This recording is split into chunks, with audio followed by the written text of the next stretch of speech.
Arlette, l'une des questions, outre les demandes de confinement et les 6 semaines possibles, c'est la confiance aussi en nos gouvernants. Et il faut avouer qu'il y a eu toute une série de couacs depuis quelques jours, quelques semaines.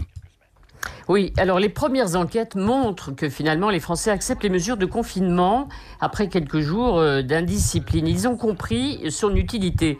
Vous savez, en ce moment, il y a un élément important, c'est le comparatif. Que font les autres ? Eh bien, les autres font la même chose. La Chine, l'Italie, l'Espagne, l'Allemagne et même l'Inde.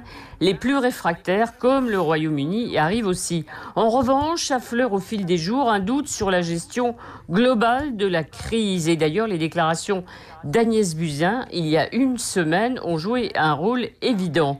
Les injonctions contradictoires, ne sortez pas mais allez voter.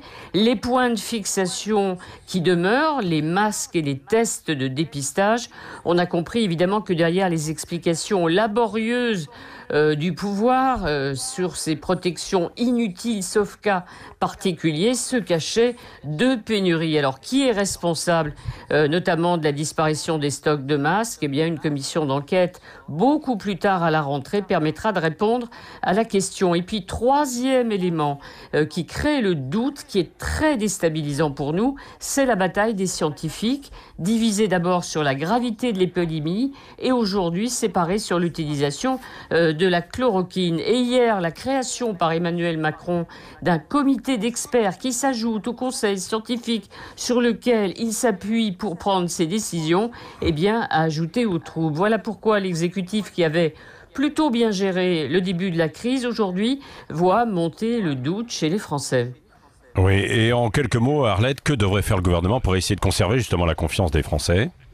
Deux choses. Moi, je dirais que la stratégie graduelle choisie par l'exécutif, faire entrer les Français dans la crise sanitaire progressivement, préparer l'opinion à chaque décision, jamais faire d'annonce brutale, cette stratégie connaît aujourd'hui ses limites. Elle donne l'impression à chaque fois que le pouvoir hésite. Et puis, la communication est nécessaire, mais il y a peut-être aujourd'hui un excès de communication.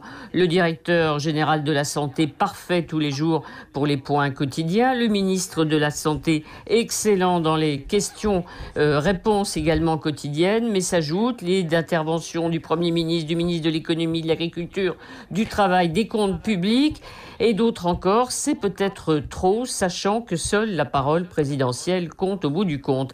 Dans une crise, on le dit à chaque fois, le plus important, effectivement, c'est ce que les Français, c'est ce que l'opinion a dans la tête, c'est la confiance. Il faut tout faire pour ne pas la perdre.